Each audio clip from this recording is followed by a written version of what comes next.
अल्लाह अज़्ज़ व जल इंसानियत को खबरदार करता है कि हर किसी को मौत का जायका चखना है।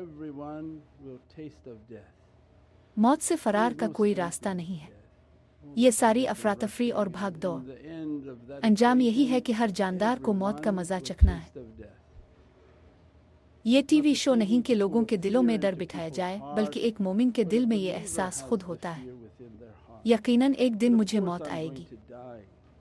चाहे मौत जुकाम से आए, हादसे में, बुढ़ापे में, अल्लाह अज़्ज़ व जल ईमान वालों को याद दिला रहा है कि हर नफस को मौत का जायका चखना है।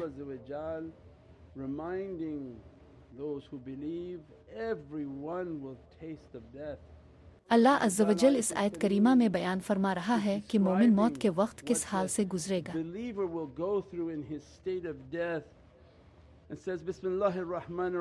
और इस रिस्क में से खर्च करो जो हमने तुम्हें रिस्क दिया है,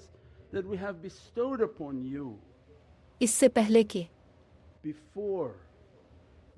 कि तुम में से किसी को मौत आ जाए और बंदा पुकारे, मेरे रब, क्यों तूने मुझे थोड़ी सी मोहलत और वक्त ना दिया। Oh my Lord, why did you not give me a time and respite? क्यों तूने मुझे अचानक उठा लिया और तौबा व इस्लाह का वक्त ना दिया। मौत आने पे वो रब से क्या मांग रहा है? ना नमाजों की मोहलत, ना हज की मोहलत, ना रोज़ों की मोहलत, बल्कि मेरे रब, काश तो मुझे थोड़ा वक्त देता, मैं खूब सदका और खैरात करता और मैं भी सालिहीन में शामिल हो जाता।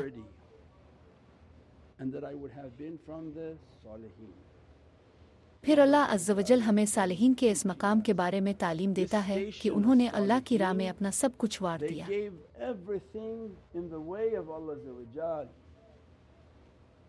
अल्लाह आपको खबरदार करता है, फिर भी आपको अपने account, bank balance, stock market की ज़्यादा फिक्र है।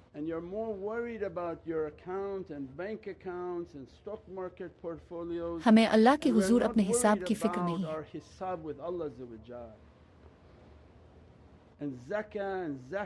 ज़कात पाकीज़गी के लिए है और सदका बलाओं को टालने के लिए है। इंसान जो कुछ कमाता है और जमा कर रहा है, वो दरअसल अपने ऊपर एक बोझ इकट्ठा कर रहा है।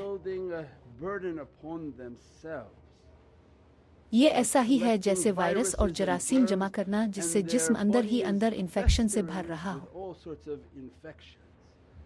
जब मुश्किल घड़ी आती है तो इसी जमा शुदा गंदगी का नतीजा इंसान को बीमार कर देता है।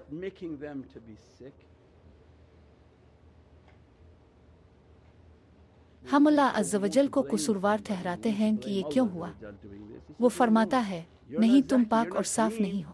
जो कुछ तुम अपनी जिंदगी में कमा रहे हो, तुम दरअसल इस बीमारी को अपने अंदर पाल रहे हो। तुम पैसा तो जोड़ रहे हो मगर अपनी रूह को पाक नहीं कर रहे, और यही जमा किया हुआ माल तुम्हारे लिए एक इन्फेक्शन बन गया। ये तुम्हारा ईमान छीन लेता है और तुम्हारे दिल को अंधेरे में धकेल देता है। हर तरह की रूहानी बीमारी इस इंसान पर मुसल्लत होने लगती है,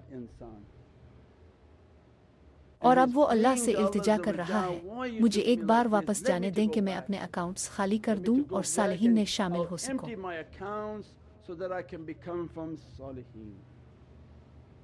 औलिया अल्लाह हमें यही खबरदार कर रहे हैं कि अल्लाह से सौदा कर लो, अपनी फ़ानी दुनिया को अपनी अबदी आखिरत के बदले कुर्बान कर दो।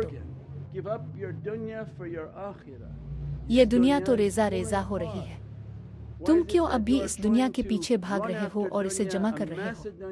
दुनिया का सारा पैसा भी आपको इस वक्त से नहीं बचा सकेगा, और अगर अभी मौत आ जाए तो क्या आप अल्लाह से मिलने के लिए तैयार हो।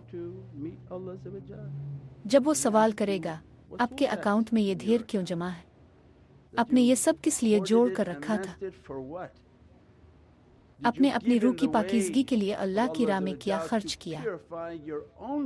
ये नहीं कि आपने दिया और फिर जज बनकर बैठ गए कि किसको देना चाहिए था, लेने वाला इस काबिल था भी या नहीं। ये आपका सर दर्द नहीं है। आपका असल काम तो बांटने के अमल से अपनी रूह को पाक करना था। जब आपने बांटना सीख लिया तो आपने इस अमल से अपनी रूह को धोकर साफ किया और नफस के जरासीम मार डाले। औलिया हमारी जिंदगी में तशरीफ लाते हैं और हमें ज़कात की हकीकत समझाते हैं। उसके कई दर्जात हैं।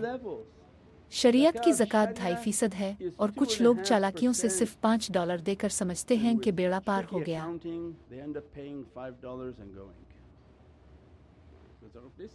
ज़कात से बचने के लिए बहाने ना बनाएं।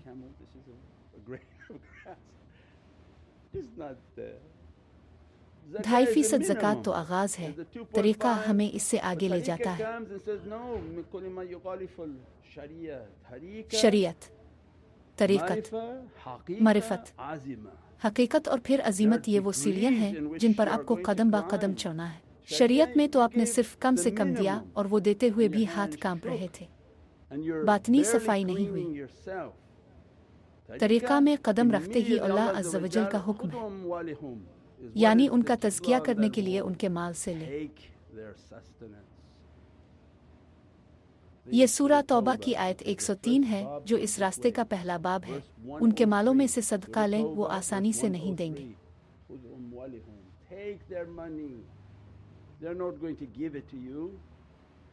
सदका लें और उनके लिए दुआ करें क्योंकि ये माल उन्हें बीमार कर रहा है। जो माल आप अकाउंट में रोके रखते हैं, अल्लाह इसका हिसाब लेगा और वो आपके लिए और फैमिली के लिए बीमारियां लाएगा। औलिया अल्लाह इस माल को लेकर जन्नत के हलके और जन्नत के बागात बनाते हैं। यह है तरीक़त की ज़कात। फिर शेख हमें तरगीब देते हैं कि दीजिए, तरीक़त के रास्ते पे चलीं जो दरअसल जिहाद अकबर का रास्ता है। सैयदना मोहम्मद सल्लल्लाहु अलैहि वसल्लम के ज़माने में जिहाद के माल पर 20% खुमुस था। मीदाने जंग से मिलने वाले माल गनीमत का 20% अल्लाह और उसके रसूल की बारगाह में दिया जाता था। खुमुस का सिलसिला रुक गया, मगर तरीक़ा इस हकीकत पर आज भी सख्ती से अमल पैरा है। वो किसी से भी सिर्फ 2.5% कबूल नहीं करते। वो लोग बाबुल तौबा पर खड़े दाखिले के तलबगार हैं। अल्लाह अज़्ज़ व जल तरगीब देता है, अपने जिहाद को सच साबित करके दिखाएं। रसूल अल्लाह सल्लल्लाहु अलैहि वसल्लम ने फरमाया, सबसे बड़ा जिहाद अपने नफ्स के खिलाफ है। आज के दौर का सबसे बड़ा जिहाद दिल से माल की हवस निकालना है, क्योंकि इंसान मादियत का पुजारी हो चुका है। वो रोज़ाना अपने बैलेंस चेक करता है कि कितने पैसे हैं। शरीयत और तरीक़त की ज़कात के बाद अब मारिफत की ज़कात।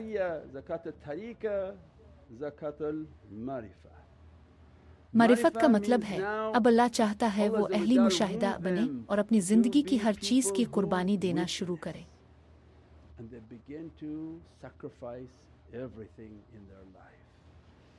वो अपनी मलकियत कुर्बान करने तक महदूद नहीं, बल्कि वो इससे बहुत आगे निकल गए हैं। शेख इंस्पायर करते हैं, अब अपनी अना को कुर्बान करो और अपनी ज़िंदगी को खिदमत के लिए वक्फ कर दो।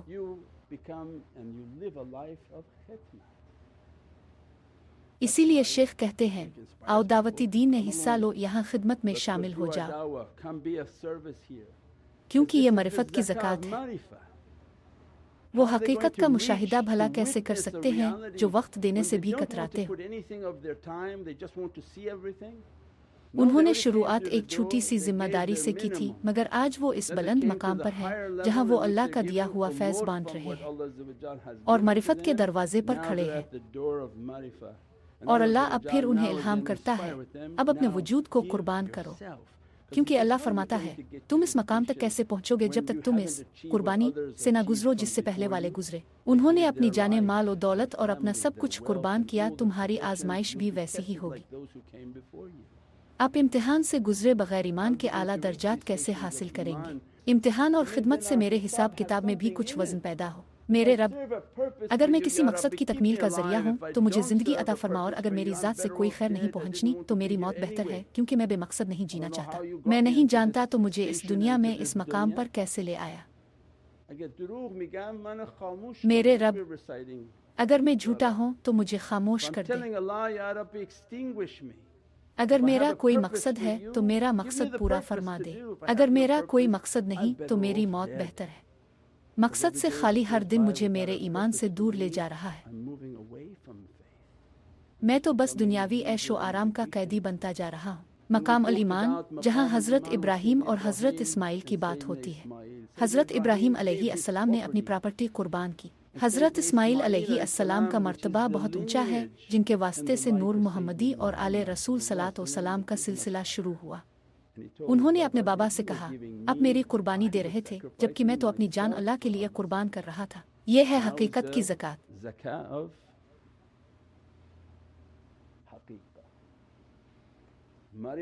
मारिफत में आपने खिदमत और वक्त दिया। हकीकत में आप अपना सर तस्लीम खम करेंगे, आप अपना सब कुछ कुर्बान करेंगे। हकीकत में आप हर तजलील और इम्तिहान को अपना रास्ता बना लेते हैं और वहाँ से एक ही सदा आती है, खामोश रहो।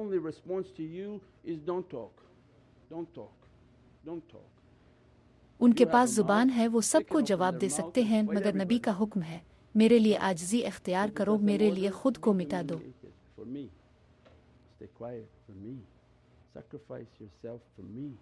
फिर वो इज्ज के समंदर से वाकिफ होते हैं। ज़कात हकीकत का वो समंदर है जो कभी ख़त्म नहीं होता। इसे सिर्फ 2.5% के हिसाब तक महदूद ना समझी। नहीं, अल्लाह अज़्ज़ व जल फरमाता है, मौत के बाद उनकी पहली तमन्ना ये होगी, काश मुझे वापसी का एक मौका मिले कि मैं अपने बैंक अकाउंट्स अल्लाह की राह में खाली कर सकूं। क्योंकि एक तो हिसाब देना है, अल्लाह पूछेगा ये माल कैसे जमा किया। दूसरा ये कि मैं भी ऊंचे दर्जात तक पहुंच सकता था, मैं सालिहीन में शामिल हो सकता था। फिर वो अहली मुशाहिदा में शामिल होते। पेरिब को सिद्दीक़ीन और नबियों के वसीले से सैयदना मुहम्मद सल्लल्लाहु अलैहि वसल्लम के क़ल्ब मुबारक तक रसाई हासिल होती है। سبحان ربك رب العزة عما يصفون وسلام على المرسلين والحمد لله رب العالمين بحرمة محمد المصطفى وبسير سورة